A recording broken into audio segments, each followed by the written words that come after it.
Hi guys, I'm Darren. Welcome to my channel. Today, well, this is a new channel to me. I'm just starting out, trying my hand at YouTube, so I do apologise if the content isn't that great at the moment. I assure you it will get better. I'm going to call the channel Road Worthy Salvage. So that's going to be mainly me bidding for vehicles, buying vehicles, selling vehicles, and then I'll show you the process as we go through it. Obviously, from me bidding to them, to me collecting them, to me repairing them, to me selling them. Today, just helping a friend out today.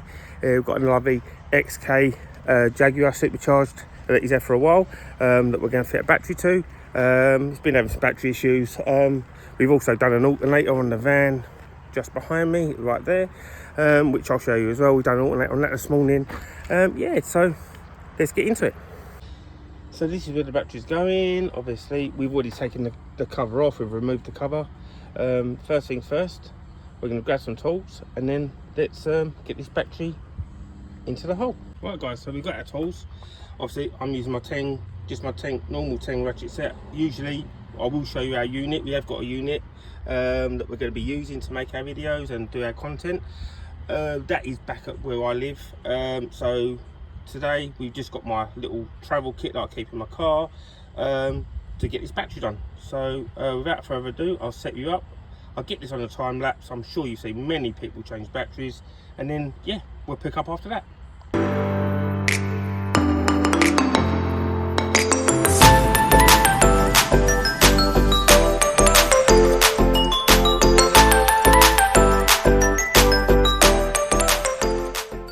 Right, so that's the battery out.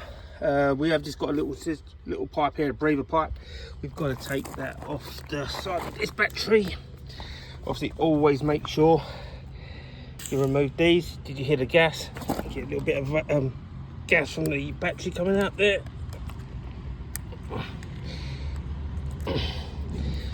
And obviously, just put it on the right side of where it's going in.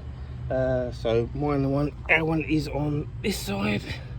So we're just going to pop that into there. You take the battery. We'll then connect this here. I'm going to camera will focus, and we're going to connect that to here.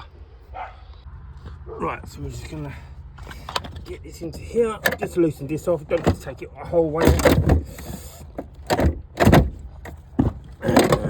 Yep, I'm going to slide that into there. Get it in around the back.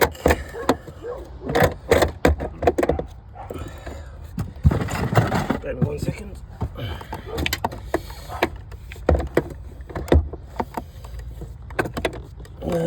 What I think I will do actually is I will just take this off a bit. All takes completely off, going off. Came out okay.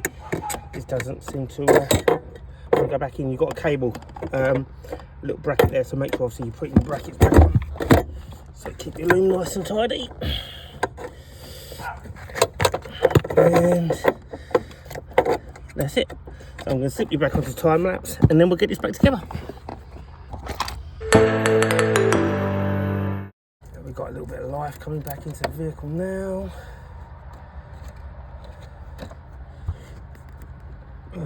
Right, grab my screwdriver. There it is. I'm going to open these up, loosen them off a little bit more. Obviously, where the battery terminals have been clamped down before. Also, don't suggest banging them on. If you've got to just tap them on a little bit, but use something plastic. It's not going to damage anything. Just enough. Positive one's fine. It's just the negative ones, they do tend to be a little bit bigger for some reason. There we go. That's back on. Get this tightened up.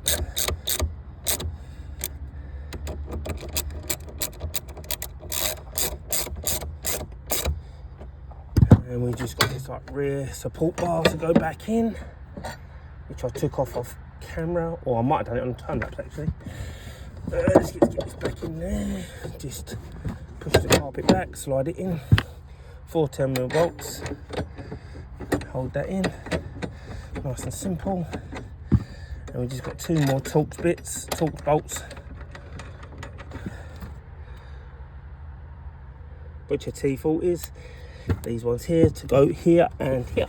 There's the one. Let's get it done. I'll put you back on time lapse, guys.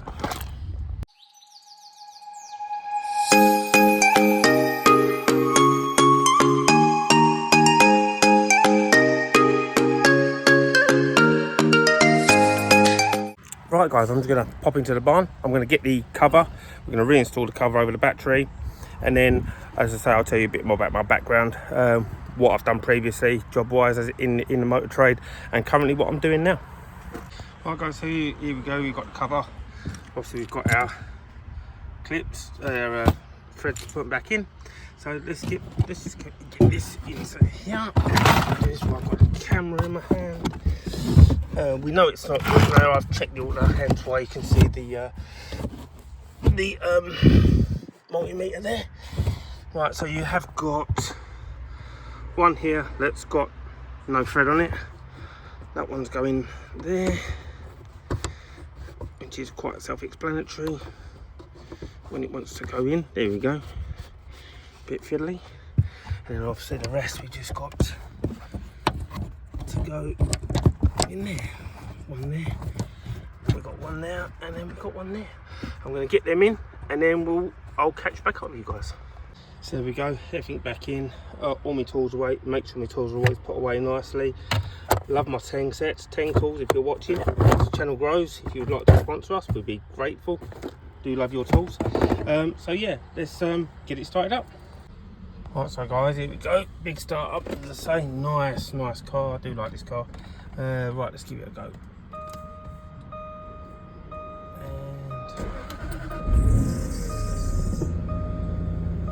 And there we go. It has already been started. We haven't started it from cold. As I say, we have been checking the alternator and everything else today. So yeah, there we go. Another one done, and I'll just show you what we've been doing on the relay.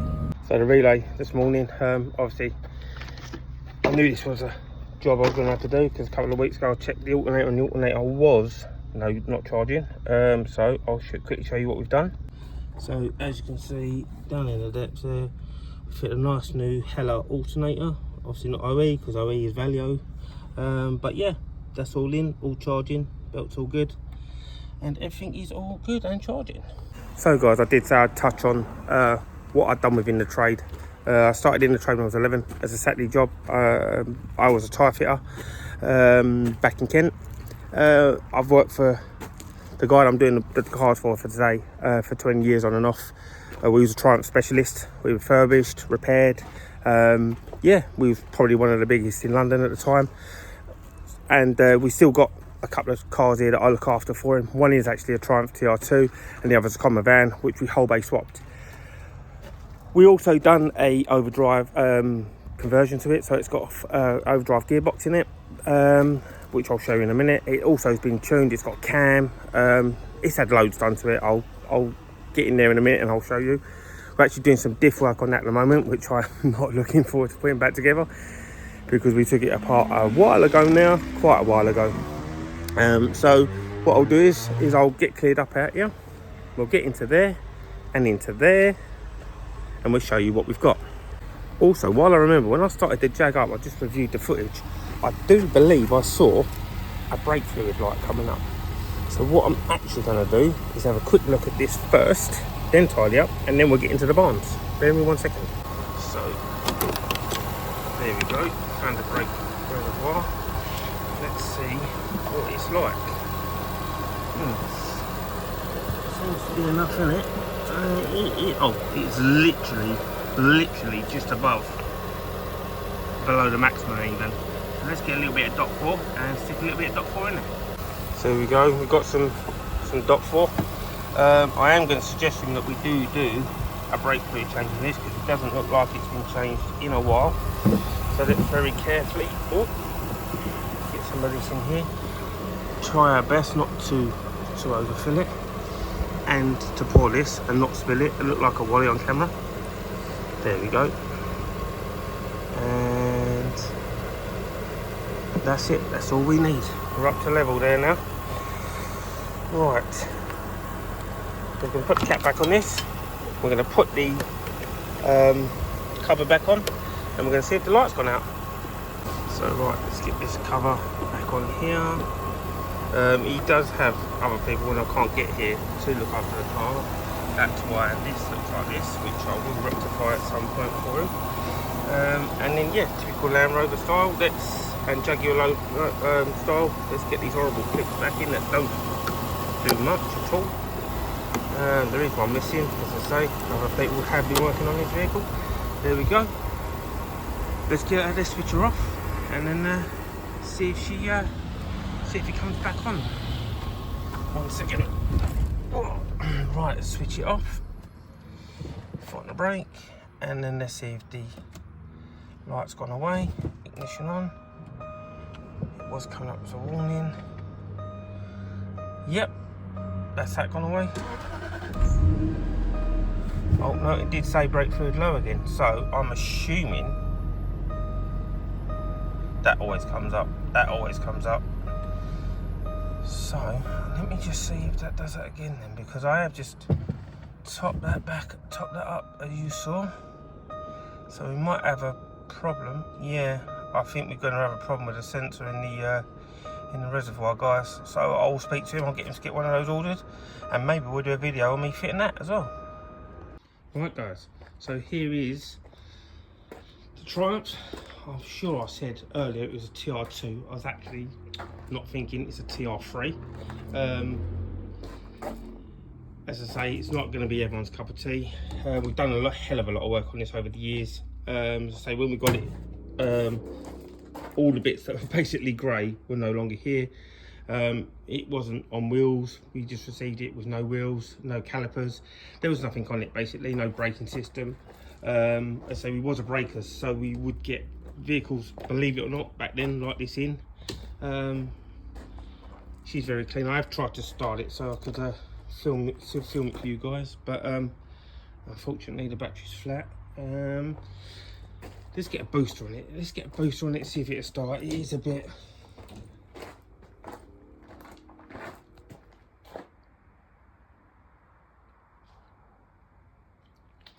fiddly sometimes. She doesn't always fire straight up, but let's give her a go. Right, let's get a battery booster on here.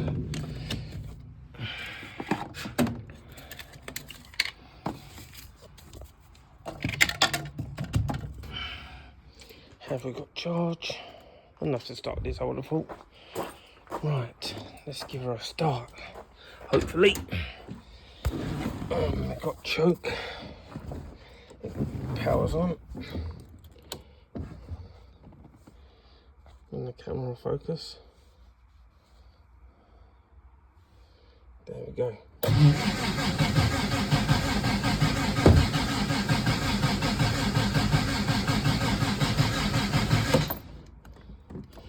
As I say, she's sometimes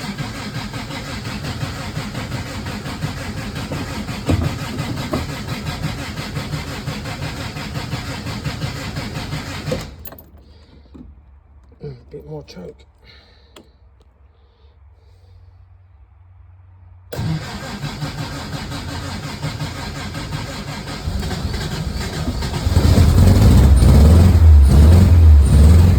And there she is.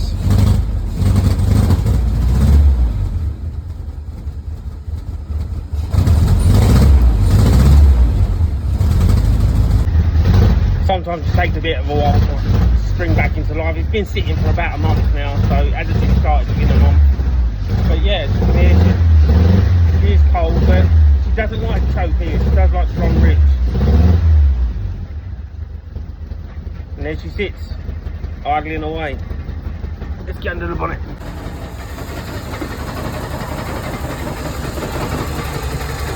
That means it's the panel's rattling, as you can hear it stopped. Yeah, and there she is.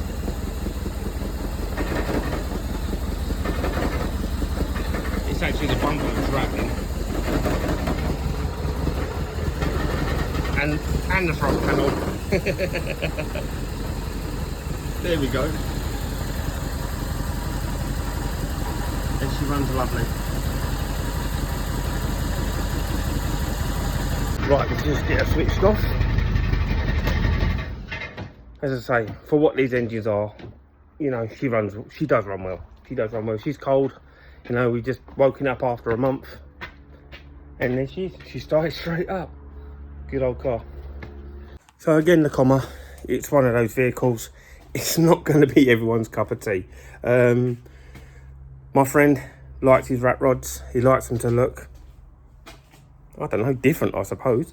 I'll show you what we're up to with the Comma. Again, I'm trying to be a bit sensitive. There's a lot of his stuff here that I don't want everyone to see. But yeah, we'll do our best. Gonna spin you around and I'll show you what we got. So, like I said, we're doing some diff work. Here's the second-hand diff that we've got for the vehicle. Not easy to come by. We have actually got this one all stripped out. We are going to need some new gaskets, which I bet he didn't get me, and I'm supposed to be putting this back in today, so we may not be doing this today. I'm going to flip you around and I'm going to show you the van. So this is the van. It did actually, when we got it, when we first got it, it was painted. It was nice. It had the original engine in it. But over the years, it's gone through many transformations. And yeah, so this is where we're at, the current configuration we're at today. Let me just try and get some light in here, guys. 1 second. Right, there we go. Now we've got some light. Okay, so right, we'll just open up the doghouse. And there it is. There's the whole bay. Oh, I forgot. We converted it to twin Strongbergs off of a Triumph Stag. A lot of this has been modified using obviously Triumph parts. The gearbox is out of Triumph Stag. We had to modify it quite a lot. We had to make our own drive shaft. And yeah, I mean, she's got an induction kit. As I say, she's got a high lift cam. I can't remember the ratio of the cam. I will try and find out and let you guys know. But yeah, when we're in a position and I start her up, I'll do a quick video of her starting. Also, we did do the overdrive on the shift, just like they were within the Triumphs. The dash is fully custom, again, using mainly Triumph gauges, as you can see. I believe these ones were at a Triumph Spitfire 1500.